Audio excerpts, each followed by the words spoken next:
Relay welcome to speaker voice over. என்னடா speaker voice over எப்பயும் வந்து பேச காட்ட மாட்டேன், அனிமே கண்டென்ட் வீடியோ போடுறேன், நீ எதுக்குடா இந்த மாதிரி ஒரு இதை வந்து பேச ரிவீல் பண்ணி ஓரளவுக்கு பேச வந்திருக்கு அப்படின்னா, சொசைட்டில ஒரு பிரச்சனை நடந்துட்டு இருக்கு, அதை பத்தி நான் பேசணுன்றதுக்கு தான் வந்திருக்கேன். என்னடா சொசைட்டில ஏகப்பட்ட பிரச்சனை, டெய்லி ரேப் மர்டர்ஸ் எதோ நடந்துட்டு இருக்கு, எக்ஸெட்ரா எக்ஸெட்ரா எக்ஸெட்ரா ஏதோ நடந்துட்டு இருக்கப்ப மஸ்ட் பி இதுக்கு இந்த டயத்துல ஆன் திஸ் டைம் எதுக்கு நீ இப்ப பேச வந்த, அதுக்கான காரணத்தை இப்ப நான் சொல்லிடுறேன். ஒரு கேஸ் ரொம்ப நாளா இழுத்துட்டு இருக்கு, எல்லா கேஸுமே ரொம்ப நாளா தான் இழுத்துட்டு இருக்கு. அப்ப என்னத்துக்கு இப்ப பேச வந்தேன் அதெல்லாம் நீங்க எப்பயும் உண்மையிலேயே ஒரு கேஸ் ரொம்ப நாளா இழுத்துட்டு இருக்கு, இப்பயுமே நாளா ஒரு கேஸ் இழுத்துட்டு தானே போகுது. அப்படி நான் சொல்ல வந்தேன். அந்த கேஸ் என்னன்னா சியா, இந்த சியான்கிற ஒரு பொண்ணு வந்து சேத்தன்கிற ஒரு பையனை மலையில இருந்து தள்ளி விட்டுருப்பா. இது இப்ப எல்லாருமே ஞாபகம் வந்திருக்கும். அந்த விஷயத்தை பத்தி தான் பேச வரேன். இந்த விஷயம் ரொம்ப நாளா நடந்துகிட்டு தான் இருக்கு. எதுக்காக இந்த விஷயத்தை பத்தி இப்ப நீ பேச வந்தேன்னு கேட்டீங்கன்னா, அவன் ஒரு பையன் இதே ஒரு பொண்ணு ஏதாவது ரேப் பண்ணியிருந்தாலோ, இல்ல ஏதோ ஒரு பொண்ணு இருந்தாலோ, அந்த பொண்ணு செத்து போயிருந்தாலோ, இல்ல அந்த ஒரு பொண்ணுக்கு எதுவும் நடந்திருந்தாலோ, அது சோசியல் மீடியாவில் பேசுற நீங்க அந்த சேத்தன்கிற ஒரு பையனை பத்தி யாருமே அந்த ஒன் டே மட்டும் தான் பேசுனீங்களே தவிர நெக்ஸ்ட் டே யாருமே பேசல. அது பார்ட் ஆஃப் த நியூஸ் சேனலுக்கு அது ஒரு பார்ட் ஆஃப் த நியூஸா தான் போயிட்டு இருந்துச்சு. நான் அடுத்த பொலிட்டிக்கல் ஏகப்பட்ட இது வந்து வர அடுத்தடுத்து தள்ளி விட்டு போயிட்டே இருப்பீங்க. ஆனா அந்த ஒரு பையனோட லைஃப் நினைச்சு அவங்க வீட்டுல அழுவுறது யாரு தெரியுமா? கடைசி வரைக்கும் அவங்க அப்பா அம்மா தான். இன்னைக்கு என்ன பண்ணிருக்காங்க, டுடே அப்டேட் பத்தி நான் என்ன சொல்றேன்னா, உங்க அப்பா வந்து தான் பையனை எப்படியாவது தயவு செஞ்சு கண்டுபிடிச்சு கொடுத்துருங்க, என் மத்த கேஸோட கேஸா பாக்காதீங்க, என் பையனோட உயிர் வந்து இதை சம்பந்தப்பட்டிருக்கு, என் பையனுக்கு நீதி வேணும், தயவு செஞ்சு நீதி வாங்கி கொடுங்கன்னு திரௌபதி முர்மு நம்ம பிரசிடென்ட் அவங்க கிட்டயே லெட்டர் போட்டிருக்காங்க. அதெல்லாம் ஒரு பக்கம் இருக்கட்டும், கவர்மெண்ட் அபிஷியல் எல்லாருக்குமே, பிஎம் பிரசிடென்ட் எல்லாருக்குமே அவங்க வந்து அந்த கரண்ட் சிஎம் அவங்க எல்லாருக்குமே அவங்க வந்து மெயில் பண்ணிட்டே தான் இருக்காங்க. ஹைகோர்ட் நீதிபதி எல்லாருக்குமே மெயில் பண்ணிட்டு இருக்காரு. அது மெயில் என்ன குறிப்பிட்டிருக்காருன்னா, அவர் இன்ஃபுளுசரா இல்ல, அவர் பணக்காரனா இது இல்ல, ஒரு தந்தை வந்து ஒரு மகனை இறந்த ஒரு தந்தையா நீ பாருங்க, தயவு செஞ்சு அப்படியாவது எனக்கு நியாயத்தை வாங்கி கொடுங்க அப்படின்னு தான் வைக்கிறேன். இதுல என்ன ஒரு இதுனா, ஒரு ஃபேக்ட்னா, இந்த பையனோட அப்பாட பணபலம் இருக்கு, போதுமான அளவுக்கு இந்த கவர்மெண்ட் இருக்கிற அளவுக்கு பணம் இருக்கு, கோர்ட்ல வாய்தா போற அளவுக்கு இவர்கிட்ட சக்தி இருக்கு. அப்படி இருந்துமே இவரால கோர்ட்ல ஜெயிக்கும். என்னன்னா இவரும் ஒரு பையன், இவர் சொல்றதும் ஒரு பையனை பத்தி, அப்படி இருக்கிறப்ப எப்படி எது நடக்கும்? அதனாலதான் நான் வந்து இப்ப பேசவே வந்தேன். இந்த ஷார்ட் ஸ்டோரி இப்ப நிறைய பேருக்கு வந்து யாரை பத்தி பேசுறேன்னு உங்களுக்கு புரிஞ்சிருக்காது. சொல்லிடுறேன். சியான்கிற ஒரு பொண்ணு வந்து சேத்தன்கிற ஒரு பொண்ணு பையனை வந்து நிச்சயதார்த்தம் 2 பேருமே நடக்குது. இப்போ இந்த சேத்தன்கிற பையன் வந்து சியா மேல வந்து ஒரு நிச்சயதார்த்தம் நடந்ததுக்கு அப்புறம் எல்லாருக்கும் இருக்கிற ஒரு காமனான ஒரு விஷயம் தான், ஒரு அந்த பொண்ணு மேல ஒரு இவங்க தானே நம்ம பார்ட்னர் அப்படிங்கிற ஒரு மைண்ட் தாட்ல வந்துட்டு கடைசியில அவங்க மேலேயே ஒரு நம்பிக்கையை வச்சு ஒரு காதலை வளர்த்துட்டு அந்த பொண்ணுக்கு கிஃப்ட் பண்றதுன்னு, அந்த பொண்ணு பிடிச்ச பிளேஸ் கழிச்சிட்டு போறதுன்னு ஏகப்பட்டது. அவங்களோட நிச்சயதார்த்தம் கூட எவ்வளவோ சம்திங் சம் பாயிண்ட் ஆஃப் மணியில அது அவ்வளவு மணி செலவு பண்ணி நடந்துமே அந்த பொண்ணு கடைசியில அந்த பையனை கொண்டுட்டா. இதான் ஃபேக்ட். அதை பத்தி தான் பேசவே வந்தேன். அதுக்கு தான் இப்ப நேரம் பேசிக்கிட்டு இருக்கேன்.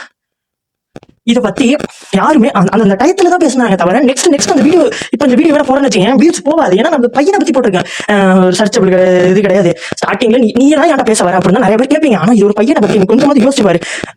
அந்த பையன் எந்த வித தப்பு பண்ணல, அவன் நிச்சயதார்த்தம் பண்ண பொண்ணு உண்மையா அவங்க தான் நம்ம பார்ட்னருங்கிற ஒரு நம்பிக்கையில நம்பி வந்துட்டான். கடைசி வரைக்கும் நம்பிக்கை காதல வளர்த்துட்டான். கடைசியில அந்த பையன் சாவறதுக்கு முதல் நாள் வந்து நான் இருக்கேன், அந்த பொண்ணோட பர்த்டே, அந்த பொண்ணுக்கு பர்த்டே கிஃப்ட் எல்லாம் பண்ணிருக்கான், நிறைய செலவு எல்லாம் பண்ணிருக்கான். அப்ப கூட அந்த பொண்ணு வந்து அப்படி நடிக்கிறா பாருங்க, அவன் நடிப்பா, ஐயோ காலி, அவன் நடிப்பா நீங்க பாருங்களேன். அவன் நடிச்சிட்டோம் அடுத்த நாள் அது ஒரு மலை மாரி அந்த இதுல போயிட்டு இருக்கப்ப அவன் அங்க இருந்து தள்ளி விட்டுருக்கா. இல்ல இன்ஃபேக்ட் எப்ப நான் காத்தடிச்சு விழுந்துட்டா, அது எப்படிங்க காத்தடிச்சு இப்படி அப்ப எப்படிங்க நீங்க என்னுடைய சியா அப்படிங்கிற கேள்வியை அதாவது போலீஸ் வந்து கேட்டுக்காங்க. அதுக்கு சியாவோட சைட்ல வந்து என்ன சொல்லிருக்காங்கன்னா, சியாவா இல்ல செக் பண்ணப்ப சியாலாம் இல்ல செத்துட்டேன், மிஸ்ஸியோ விட்டு போயிட்டு இன்ஸ்டாகிராம்ல எல்லா பண்ணுவோம் பண்ணி இது பண்ணி இந்த சம்பவம் வந்து போலீஸ் கண்டுபிடிச்சு சியா வந்து அவங்க காதலனோட தான் சேத்தனை தள்ளி விட்டுருக்காங்க அப்படிங்கிறது கண்டுபிடிக்காங்க. சேத்தன்கிறது தான் இறந்த பையன், சியான்கிறது தான் தள்ளி விட்ட பொண்ணு. இது 2 தான் மெயின் விட்னஸ். அதாவது இறந்தவர் தான் சேத்தன், தள்ளி விட்டது சியா. இவங்க 2 பேரை பத்தி தான் இந்த கண்டென்ட். 2 பேர் தான் இறந்தவர் ஒரு பையன், அக்யூஸ் பண்றது ஒரு பொண்ணு.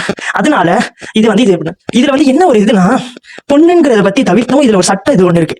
என்னன்னா ஒரு எவிடன்ஸே இல்லாம ஒருத்தர் வந்து எந்த வித இதுவும் பண்ண முடியாது. இப்போ வந்து சியா தான் தள்ளினாங்கன்னா சியாவோட சைட்ல என்ன எவிடன்ஸ் கேக்குறாங்க, சியா தான் தள்ளி விட்டாங்கிறதுக்கு என்ன எவிடன்ஸ் இருக்கு? போலீஸ் வந்து கேட்டா விசாரிக்கிறோம். இது அப்படியே ஒரு பக்கம் இருக்கட்டும், சியா சேத்தன் உங்க 2 பேரோட பக்கமும் அப்படியே இருக்கட்டும். நான் என்ன கேட்க வரேன்னா, சொசைட்டில எதுக்கு ஜென்ஸுக்கும் உமன்ஸுக்கும் ரைட் டைம் ஆஃப் ஈக்குவாலிட்டி சரியா இருக்க மாட்டேதுன்னு நான் கேட்கறேன்.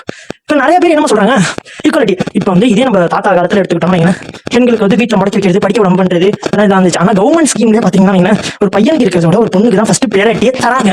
ஒரு பேங்க்ல ஒரு 7.5 ஃபிக்ஸட் பண்ண போறீங்கன்னா கூட, ஒரு 9 lakh ஏதோ அபோ ஃபிக்ஸட் நீ பண்ண போறீங்கன்னா கூட உன்னோட ஃபிக்ஸட் அமௌண்ட் கம்மியா தான் கிடைக்கும். இதே ஒரு பொண்ணு போஸ்ட் ஆபீஸ் இது ஸ்கீமா நீ இப்ப நம்பலனா கூட நீ அந்த ஸ்கீமை போய் எடுத்து பாரு, வரும் உங்களுக்கு நல்லாவே தெரியும். அந்த ஸ்கீம் நான் இப்போ கூட கரண்ட்ல செக் பண்ணேன். அப்ப செக் பண்றப்ப என்ன ஆச்சுன்னா ஃபார்மர் அதே மாதிரி எல்லாம் வந்துட்டு இருக்கு. அவங்க எல்லாம் 6.7 ஏதோ சம்திங் போஸ்ட் ஆபீஸ், அதாவது சென்ட்ரல் கவர்மெண்ட் ஸ்கீமுக்குள்ள இருக்கிறது ஒண்ணு. இதுல இப்படி நடந்துட்டு இருக்கு. அதுல வந்துட்டு பெண் குழந்தைகளுக்கு 8.8% தராங்க. 8.8% தரது என்ன பண்ண கவர்மெண்ட்? கஷ்டப்படுற பெண்கள் இருக்காங்க, அடிப்பட்ட பெண்கள், அவங்க அந்த பெண்களுக்கு எல்லாம் சரியா கவர்மெண்ட் ஒரு குறிப்பிட்ட அமௌண்ட் போட்டு அந்த பெண்களுக்கு இது பண்ணலாம். ஆனா அதெல்லாம் அந்த கவர்மெண்ட் எதுவுமே பண்றது இல்ல. இதெல்லாம் ஒரு பக்கம் ஒரு பஸ்ல ஏறீங்கன்னா கவர்மெண்ட் ஸ்கீம்ல விட உமன்ஸ்க்கு மட்டும்தான் பெனிஃபிட்ஸ் அதிகமா இருக்கு. எதுக்கு why are the benefits ஒரு பஸ்ல ஏறோம். பஸ்ல போய் இந்தியா தமிழ்நாட்டு கவர்மெண்ட்ல எந்த பஸ்ல ஏறினாலுமே உமன்ஸுக்கு பஸ் பேர் ஃப்ரீ. இது ஃபர்ஸ்ட் அட்டம். இதே ஒரு பொண்ணு வந்து ஒரு பையனை லவ் பண்ணுது. அதை லவ் பண்றப்ப அந்த பொண்ணு வீட்டுல இது தெரிஞ்சிருச்சுன்னா அந்த பையனோட வீட்டுல என்ன, அந்த பொண்ணோட வீட்டுல என்ன பண்ணுவாங்க? என் பொண்ணு ஏமாத்திட்டான் இப்படி சொல்லி போக்ஸால அந்த பையனை உள்ள பிடிச்சி போட வைப்பாங்க. ஆனா அந்த பையன் உண்மையிலேயே அந்த பையன் உண்மையிலே லவ் பண்ணிருக்க மாட்டான். அந்த பொண்ணு தான் ஃபர்ஸ்ட் லவ் சொல்லிருக்கும். ஆனா இப்படி நடந்துட்டு இருக்க இந்த சுச்சுவேஷன்ல அந்த காலத்துல எல்லாம் பசங்களுக்கு பொண்ணுங்களுக்கு சேஃப்டி இல்லதான், நான் ஒத்துக்கிறேன். என்ன பொண்ணுங்களை டாமினேட் பண்ணி பேசிக்கிட்டே இருக்கேன். டாமினேட் பண்ணி பேசல. டாமினேட்ல நான் ஒரு பையன் நீங்க தெரிஞ்சுங்க. என் வீட்டுல எங்க அம்மா எல்லாம் இருக்காங்க. ஆனா நான் ரொம்ப தப்பா பேச முடியாது. கரண்ட் சுச்சுவேஷன் பத்தி பேசுறேன். ஈக்குவாலிட்டிங்கிற நீங்க ஈக்குவாலிட்டி நாட் ஃபார் ஈக்குவாலிட்டி. இது வந்து ஈக்குவாலிட்டி கிடையாது. அதை முதல்ல தெரிஞ்சுக்கங்க. ஃபர்ஸ்ட் வந்து ஒரு ஈக்குவாலிட்டினா நடுநிலை. ஒரு துலாக்கோல்னா துலாக்கோல் போல ஸ்ட்ரைட்டா இருக்கணும். துலாக்கோல் வந்து இந்த லெஃப்ட் அண்ட் ரைட் ரெண்டு சைடுமே தெரியும். சரி, இதை பத்தி அப்புறம் பேசுவோம்.